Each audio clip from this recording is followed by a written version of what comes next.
नमस्कार शुभ सकाळ। आज जानुआरी मास 12 तारीख सोमवार। आपणक भल पाइबा और आशीर्वाद स्वरूप गोटे गोटे लाइक कर दियंतु एवं नुआ होइथिले चैनल को सब्सक्राइब करी पाखरे थिबा बेल आइकन को क्लिक कर दियंतु। मु आज आपण मानक पई केतगटी गुरुत्वपूर्ण खबर आनिछि। आजिर प्रथम खबर, प्रथम दिनिकिया रे न्यूजीलैंड को भारत 4 विकेट रे परास्त करिछि। गुजरात रो भदोदरा स्थित स्टेडियम रे रविवार खेला जाइथिबा एही मैच रे भारत को 301 रन रो विजय लक्ष्य मिलिथिला। भारत 49 ओवर रे 6 विकेट हराई 306 रन संग्रह करिछि। एथिरु विराट कोहली 93 रन करिसंती। जेतेबेले 49तम ओवर आरंभ हैला भारत को विजय पई 12 रन आवश्यक थिला। केएल राहुल ओभर रो चतुर्थ एवं पंचम बॉल लगातार दुईटी चौका मारी स्कोर को समान स्तर को आनिथिले। एहा परे से ओभर रो शेष बॉल एक छक्का मारी भारत रो विजय को निश्चित करिथिले। केएल राहुल 21 बॉल 29 रन करी अपराजित रहिथिले। परवर्ती खबर, राउरकेला चार्टार्ड विमान दुर्घटना स्थल रे पहुंची परिवहन सचिव उषा पाढ़ी। एही दुर्घटनार तदंत करिबो एएआईबी और डीजीसीए।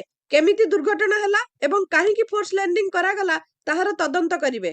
वरिष्ठ अधिकारीଙ୍କ सह परिवहन सचिव आलोचना करिसंती। एथि सहित आहतଙ୍କ स्वास्थ्य अवस्था जांच पई भुवनेश्वर 2 जणिया डाक्तरी टीम राउरकेला रे पहुंची। शनिवार अपराह्न रे भुवनेश्वर राउरकेला जाउथुबा एक 9 आसन विशिष्ट इंडिया वन एयर विमान अवतरण करने समय दुर्घटनाग्रस्त होइथिला। विमान दुर्घटना रे आहत होइथिबा सुनील अग्रवाल और सुनीता अग्रवाल एयरलिफ्ट हेबे। मुंबई रो एक घरोई हॉस्पिटल को अधिक चिकित्सा पई दुहे एयरलिफ्ट हेबे। एनी सूचना रहिछि। तेबे राउरकेला रो घरोई हॉस्पिटल स्वतंत्र एम्बुलेंस जोगे विमान बंदर को आहतों को नेबा पई व्यवस्था करा जाइछि। परवर्ती खबर, हाईकोर्ट को गुरुत्वपूर्ण राय। एणिकी सरपंच ले ओडिया लेखि पढ़ी जानिबा निहाती आवश्यक। ग्राम पंचायत रे सरपंच एक सर्वोच्च तथा गुरुत्वपूर्ण पदवी। सरपंच को अनेक गुरुत्वपूर्ण निष्पत्ति नेबाकू पड़े। तेणु सरपंच निश्चित ओडिया भाषा पढ़िबा एवं लेखि जानिबार आवश्यक बोली हाईकोर्ट एक गुरुत्वपूर्ण राय रे कहिसंती। एही परिप्रेक्षी रे हाईकोर्ट पुरी जिला निमापड़ा ब्लॉक सुहागपुर सरपंच को अयोग्य घोषणा पई दिया जाइतिबा आदेश को कायम रखिचंती। सरपंच शेख आबुतेहर पक्षरु आगत मामला को खारज करबा अवसर रे हाईकोर्ट रो विचारपति जस्टिस राधाकृष्ण पटनायक एही आदेश देबा सह निम्न अदालत को आदेश कायम रखिचंती। निर्वाचन परे पराजित प्रार्थी शांतिलता मिश्र सिविल जज निमापड़ाଙ୍କ निकटरे एक निर्वाचनी मामला करिथिले। से अभियोग करिथिले जे ओडिशा ग्राम पंचायत अधिनियम 1964 धारा 11 अनुଯାयी निर्वाचित सरपंच ओडिया पढ़िबा और लेखिबा निहाती आवश्यक। किंतु शेख आबुतेहर ओडिया लेखि पढ़ी जानि नाहंती। किंतु शेख आबुतेहरଙ୍କ पक्षरु ओडिया अक्षर लेखा जाइतिबा एक कागज स्कूल लिविंग प्रमाण पत्र आदि अदालत रे दाखल करा जाइतिला। तेबे निम्न अदालत रे तांकु खबर कागज एवं छबिल मधु वर्णबोध पढ़िबाकू दिया जाइतिला। एहा सह खोला अदालत रे तांकु महात्मा गांधी ग्रामीण रोजगार योजना रे पंचायत को एही वर्ष केते टंका आसीछि बोली एक वाक्य लेखिबाकू कुहा जाइतिला। से एही वाक्यटी ठीक भाबे लेखि पारि नथिले एवं खबर कागज और वर्णबोध पढ़िबारे मध्ये विफल होइतिले। निम्न अदालत एही कारणरु सरपंचक निर्वाचन अवैध बोली राय देबा सह पुनर्निर्वाचन निर्देश देइतिले। परवर्ती खबर, जानुआरी 12 तारीख अर्थात आज मुख्यमंत्री जनशुणाणी अभियोग बंद रहिबो। मान्यवर मुख्यमंत्री अन्य गुरुत्वपूर्ण कार्य थिबारु सोमवार जानुआरी 12 तारीख मुख्यमंत्री जनशुणाणी अभियोग बंद रहिबो। परवर्ती अभियोग शुणाणी तारीख संवादपत्र तथा अन्य गणमाध्यम जरिया जणाई दियाजिबो। ए संपर्क रे साधारण प्रशासन और साधारण अभियोग विभाग पक्षरु सूचना दिया जाइछि। परवर्ती खबर, ओडिशा जुग्म प्रवेशिका परीक्षा ओजेईई 2026 पई कार्यसूची प्रकाश पाइछि। चलित मास 27 रु विभिन्न पाठ्यक्रम रे नामलेखा प्रवेशिका परीक्षा निमंते विद्यार्थी ऑनलाइन रे आवेदन करि परिबे। मार्च 26 आवेदन रो शेष तारीख रहिछि। मे 11 रु 17 पर्यंत परीक्षा हेबो। मे 31 रे परीक्षा फल प्रकाश करबा को लक्ष्य रखा जाइछि। 2026-27 शिक्षा वर्ष पई ओजेईई पक्षरु एपरि कैलेंडर प्रस्तुत करा जाइछि। एहाकू 2025 डिसेंबर 22 रे होइतिबा पॉलिसी प्लानिंग परिषद बैठक रे दक्षता विकास और वैषयिक शिक्षा विभाग पक्षरु अनुमोदन मिलिछि। परवर्ती खबर, आलोकमाला रे झलसिबो श्रीगुंडीचा मंदिर 3 द्वार। सिंहद्वार रे हेबो लाइट एंड साउंड शो। श्रीगुंडीचा मंदिर पुनर्विकास पई खर्च हेबो 32 कोटी टंका। मे मास सुद्धा काम सारिबाकू लक्ष्य रखा जाइछि। श्रीगुंडीचा मंदिर पुनर्विकास पई टेंडर आह्वान करिछि श्रीमंदिर प्रशासन। सिंहद्वार पार्श्व रे लाइट एंड साउंड शो मध्य हेबो। ବାହାର ବେଢାର ପୂର୍ବ, ଉତ୍ତର, ଦକ୍ଷିଣ ପାର୍ଶ୍ୱରେ ଉନ୍ନତିକରଣ କରାଯିବ।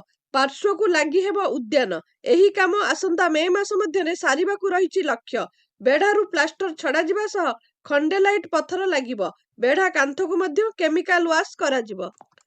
ପରବର୍ତ୍ତୀ ଖବର। ସମ୍ବଲପୁର ସହରବାସୀଙ୍କ ଦୀର୍ଘ ଦିନର ପିଇବା ପାଣି ସମସ୍ୟାକୁ ଦୃଷ୍ଟିରେ ରଖି ସମ୍ବଲପୁର ସହରବାସୀଙ୍କୁ 24 ଘଣ୍ଟିଆ ବିଶୁଦ୍ଧ ପାନୀୟ ଜଳ ଯୋଗାଇ ଦେବା ଉଦ୍ଦେଶ୍ୟରେ 451 କୋଟି 24 ଲକ୍ଷ ଟଙ୍କା ବ୍ୟୟରେ ଏକ ବୃହତ୍ ୱାଟର ସପ୍ଲାଏ ପ୍ରକଳ୍ପର ଭିତ୍ତିପ୍ରସ୍ତର କରିଛନ୍ତି ମୁଖ୍ୟମନ୍ତ୍ରୀ ମୋହନ ଚରଣ ମାଝୀ। ଏହି ପ୍ରକଳ୍ପ ଅଧୀନରେ ସମ୍ବଲପୁର ସହର ମଧ୍ୟରେ ପ୍ରାୟ 340 କିଲୋମିଟର ଦୀର୍ଘ ପାଣି ପାଇପଲାଇନ ବିଛାଯିବ।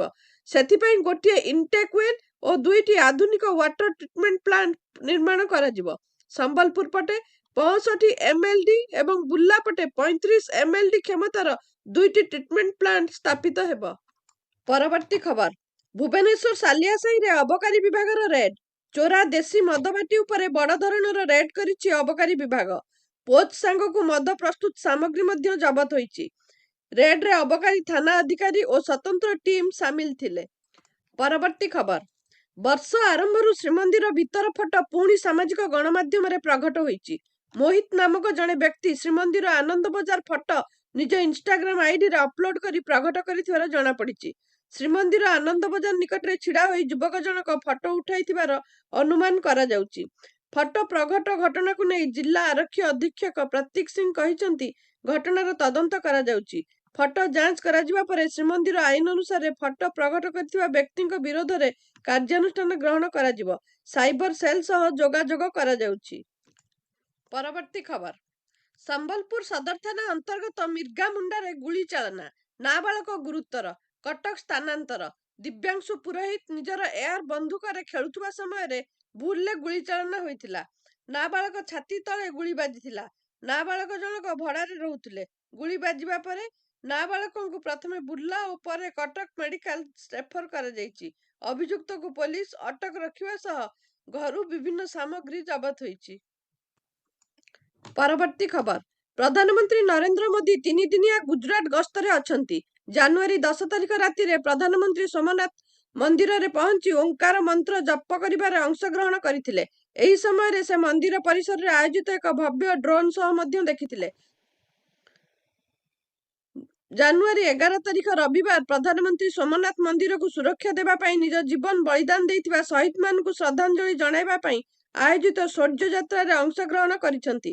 ଏହା ସହ ପ୍ରଧାନମନ୍ତ୍ରୀ ସୋମନାଥ ମନ୍ଦିରରେ ପ୍ରାର୍ଥନା କରିବାକୁ ପହଞ୍ଚିଛନ୍ତି। ପୂର୍ବାହ୍ନ 11ଟାରେ ପ୍ରଧାନମନ୍ତ୍ରୀ ସୋମନାଥ ସ୍ୱାଭିମାନ ପର୍ବ ସ୍ମରଣାର୍ଥକ ଏକ ସାର୍ବଜନୀନ କାର୍ଯ୍ୟକ୍ରମରେ ଯୋଗଦେଲେ, ଯାହା ମେହମୁଦ ଗଜନୀଙ୍କ ସୋମନାଥ ମନ୍ଦିର ଉପରେ ଆକ୍ରମଣର 1000ତମ ବାର୍ଷିକ। ଉଲ୍ଲେଖନୀୟ, ବିଗତ ଶତାବ୍ଦୀ ଧରି ସୋମନାଥ ମନ୍ଦିରକୁ ଧ୍ୱଂସ କରିବା ପାଇଁ ଅନେକ ଚେଷ୍ଟା ସତ୍ତ୍ୱେ ଏହା ବିଶ୍ୱାସ ଓ ଜାତୀୟ ଗର୍ବର ପ୍ରତୀକ ଭାବେ ଠିଆ ହୋଇ ରହିଛି। ସୋମନାଥ ସ୍ୱାଭିମାନ ପର୍ବ ମନ୍ଦିରକୁ ସୁରକ୍ଷା ଦେବା ଏବଂ ଭାରତୀୟ ସଂସ୍କୃତି ଓ ଚେତନାକୁ ଜୀବିତ ରଖିବା ପାଇଁ ନିଜ ଜୀବନ ବଳିଦାନ ଦେଇଥିବା ବୀରମାନଙ୍କୁ ସ୍ମରଣ କରିଥାଏ। ପରବର୍ତ୍ତୀ ଖବର। ମନୋରଞ୍ଜନ ଜଗତରୁ ଏକ ଦୁଃଖଦ ଖବର ସାମ୍ନାକୁ ଆସିଛି। ଇଣ୍ଡିଆନ୍ ଆଇଡଲ ସିଜନ୍ 3ର ଟାଇଟଲ ଜିତିଥିବା ପ୍ରଖ୍ୟାତ ଗାୟକ ଏବଂ ଅଭିନେତା ପ୍ରଶାନ୍ତ ତମାଙ୍ଗଙ୍କ ଦେହାନ୍ତ ହୋଇଛି। ପ୍ରଶାନ୍ତ ତମାଙ୍ଗ 2007ରେ ତାଙ୍କ ସୁରରେ ଲକ୍ଷ ଲକ୍ଷ ହୃଦୟ ଜିତିଥିଲେ ଏବଂ ବହୁ ବର୍ଷ ଧରି ସଙ୍ଗୀତ ଏବଂ ଅଭିନୟ ଉଭୟରେ ତାଙ୍କ ପ୍ରମୁଖତା ବଜାୟ ରଖିଥିଲେ। ତେବେ ହଠାତ୍ ତାଙ୍କର 43 ବର୍ଷ ବୟସରେ ଦେହାନ୍ତ ହୋଇଯାଇଛି। ତେବେ ତାଙ୍କ ମୃତ୍ୟୁ ପ୍ରଶଂସକଙ୍କୁ ଏକ ପ୍ରକାର ଝଟକା ଲାଗିଛି। ଗତକାଲି ସକାଳେ ପ୍ରଶାନ୍ତ ତମାଙ୍ଗ ହୃଦଘାତର ଶିକାର ହେଲେ ଏବଂ ତାଙ୍କୁ ତୁରନ୍ତ ହସ୍ପିଟାଲ ନିଆଯାଇଥିଲା, ଯେଉଁଠାରେ ଡାକ୍ତରମାନେ ତାଙ୍କୁ ମୃତ ଘୋଷଣା କରିଥିଲେ। ତାଙ୍କର ହଠାତ୍ ମୃତ୍ୟୁ ଖବର ସଙ୍ଗୀତ ଏବଂ ଚଳଚ୍ଚିତ୍ର ସମ୍ପ୍ରଦାୟକୁ ଶୋକରେ ଡୁବାଇ ଦେଇଛି। ତେବେ ଇଣ୍ଡଷ୍ଟ୍ରିର ପ୍ରମୁଖ ଗାୟକ ଏବଂ ଅଭିନେତାମାନେ ସୋସିଆଲ ମିଡିଆରେ ତାଙ୍କୁ ଶ୍ରଦ୍ଧାଞ୍ଜଳି ଅର୍ପଣ କରିଥିଲେ ଏବଂ ତାଙ୍କ ଅବଦାନକୁ ମନେ ପକାଇଥିଲେ। ପ୍ରଶାନ୍ତ ତମାଙ୍ଗ ସେହି କଳାକାରଙ୍କ ମଧ୍ୟରୁ ଜଣେ ଥିଲେ ଯେଉଁମାନେ ତାଙ୍କ କଠିନ ପରିଶ୍ରମ, ସ୍ୱର ଏବଂ ଆତ୍ମା ସହିତ ସଙ୍ଗୀତ ପ୍ରେମୀଙ୍କ ହୃଦୟରେ ଏକ ସ୍ୱତନ୍ତ୍ର ସ୍ଥାନ ସୃଷ୍ଟି କରିଥିଲେ। ପରବର୍ତ୍ତୀ ଖବର। ଦେଶରେ ଡିଜିଟାଲ ଠକେଇକୁ ନେଇ ଚିନ୍ତା ବ୍ୟକ୍ତ କରିଛନ୍ତି reserve bank governor Sanjay Malhotra. ବଢୁଥିବା ଡିଜିଟାଲ ଠକେଇରୁ ଗ୍ରାହକଙ୍କୁ ସୁରକ୍ଷା ଦେବା ପାଇଁ ରିଜର୍ଭ ବ୍ୟାଙ୍କ ଓ ଅନ୍ୟ ନିୟାମକ ସଂସ୍ଥାଗୁଡ଼ିକ ମଧ୍ୟରେ ସହଯୋଗିତାମୂଳକ ପଦକ୍ଷେପ ପାଇଁ ସେ ଆହ୍ୱାନ ଦେଇଛନ୍ତି। ଦେଶରେ ମ୍ୟୁଲ ଆକାଉଣ୍ଟକୁ ଚିହ୍ନଟ କରିବା ସହିତ ସନ୍ଦିଗ୍ଧ କାରବାରଗୁଡ଼ିକୁ ଠିକ୍ ସମୟରେ ଚିହ୍ନଟ କରିବା ଲାଗି ସେ ପରାମର୍ଶ ଦେଇଛନ୍ତି। ଶୁକ୍ରବାର ଏଠାରେ ଆୟୋଜିତ ଏକ କାର୍ଯ୍ୟକ୍ରମରେ ଉଦ୍ବୋଧନ ଦେଇ ଶ୍ରୀ ମାଲହୋତ୍ରା କହିଛନ୍ତି ଯେ ଗ୍ରାହକ କୈନ୍ଦ୍ରିକ ପ୍ରୟାସର ଏକ ପ୍ରମୁଖ କାର୍ଯ୍ୟ ଡିଜିଟାଲ ଠକେଇରୁ ଗ୍ରାହକଙ୍କୁ ସୁରକ୍ଷା ଦେବା ହେବ।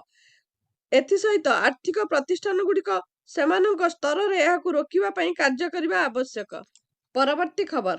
ବିକଶିତ ଭାରତ ଯୁବନେତାମାନଙ୍କ ଆଲୋଚନାର ଉଦ୍ଘାଟନୀ ଉତ୍ସବରେ ଏନ୍ଏସ୍ଏ ଅଜିତ ଡୋଭାଲ ଦେଶର ଶତ୍ରୁମାନଙ୍କ ଉପରେ କଠୋର ଆକ୍ରମଣ କରିଥିଲେ। ସେ କହିଥିଲେ ଯେ ଏହି ସ୍ୱାଧୀନ ଭାରତ ସବୁବେଳେ ଏବେ ଦେଖାଯାଉଥିବା ପରି ସ୍ୱାଧୀନ ନଥିଲା। ଆମର ପୂର୍ବପୁରୁଷମାନେ ଏଥିପାଇଁ ବଳିଦାନ ଦେଇଥିଲେ। ସେମାନେ ବହୁତ ଅପମାନ ସହିଥିଲେ ଏବଂ ଏକ ଅପାର ଅସହାୟତାର ସମ୍ମୁଖୀନ ହୋଇଥିଲେ। ଏହି ସମୟ ମଧ୍ୟରେ ଅନେକ ଲୋକଙ୍କୁ ଫାଶୀ ଦିଆଯାଇଥିଲା। ଏପରିକି ଆମ ଗାଁଗୁଡ଼ିକୁ ମଧ୍ୟ ପୋଡ଼ି ଦିଆଯାଇଥିଲା। ଆମର ସଭ୍ୟତାକୁ ଧ୍ୱଂସ କରିବାକୁ ଚେଷ୍ଟା କରାଯାଇଥିଲା। ଆମର ମନ୍ଦିରଗୁଡ଼ିକ ଲୁଟ୍ କରାଯାଇଥିଲା ଏବଂ ଆମେ ନୀରବ ଦର୍ଶକ ହୋଇ ଏହାକୁ ଅସହାୟ ଭାବରେ ଦେଖୁଥିଲୁ। ଏନ୍ଏସ୍ଏ ଅଜିତ ଡୋଭାଲ ଆହୁରି କହିଛନ୍ତି, ଏହି ଇତିହାସ ଆମକୁ ଚ୍ୟାଲେଞ୍ଜ କରେ ଯେ ଆଜି ଭାରତର ପ୍ରତ୍ୟେକ ଯୁବକଙ୍କ ଭିତରେ ପରିବର୍ତ୍ତନର ନିଆଁ ରହିବା ଉଚିତ। ପରବର୍ତ୍ତୀ ଖବର। ପ୍ରବର୍ତ୍ତନ ନିର୍ଦ୍ଦେଶାଳୟ ଜାନୁଆରୀ 8 ତାରିଖ ଘଟଣାର ସିବିଆଇ ତଦନ୍ତ ପାଇଁ ପଶ୍ଚିମବଙ୍ଗ ମୁଖ୍ୟମନ୍ତ୍ରୀ ମମତା ବାନାର୍ଜୀଙ୍କ ବିରୋଧରେ ସୁପ୍ରିମକୋର୍ଟର ଦ୍ୱାରସ୍ଥ ହୋଇଛି। ଆଇପେକ୍ ଓ ଏହାର ନିର୍ଦ୍ଦେଶକ ପ୍ରତୀକ ଜୈନଙ୍କ ଠିକଣାରେ ହୋଇଥିବା ଚଢ଼ାଉ ସମୟରେ ମମତା ବାଧା ସୃଷ୍ଟି କରିବା ସହ ବଳପୂର୍ବକ ସମସ୍ତ ଗୁରୁତ୍ୱପୂର୍ଣ୍ଣ ଦସ୍ତାବିଜ ନେଇ ପଳାଇଥିବା ଅଭିଯୋଗ କରିଛି। ଇଡି ଅଧିକାରୀମାନେ ଏହାକୁ ଏକ ଚୋରି ବୋଲି ଅଭିହିତ କରିଛନ୍ତି। ଅନ୍ୟପକ୍ଷରେ ପଶ୍ଚିମବଙ୍ଗ ସରକାର ସୁପ୍ରିମକୋର୍ଟରେ କେଭିଏଟ୍ ଦାୟର କରିଛନ୍ତି, ଯାହାଦ୍ୱାରା ସେମାନଙ୍କ ପକ୍ଷ ଶୁଣାଯିବା ବିନା କୌଣସି ପ୍ରତିକୂଳ ଆଦେଶ ଯେଭଳି ଦିଆଯାଇପାରିବ ନାହିଁ। ଭିଡିଓଟିକୁ ସମ୍ପୂର୍ଣ୍ଣ ଦେଖିଥିବାରୁ ଆପଣଙ୍କୁ ବହୁତ ବହୁତ ଧନ୍ୟବାଦ। ଆଜି ପାଇଁ ଖବର ଏତିକି। ନମସ୍କାର।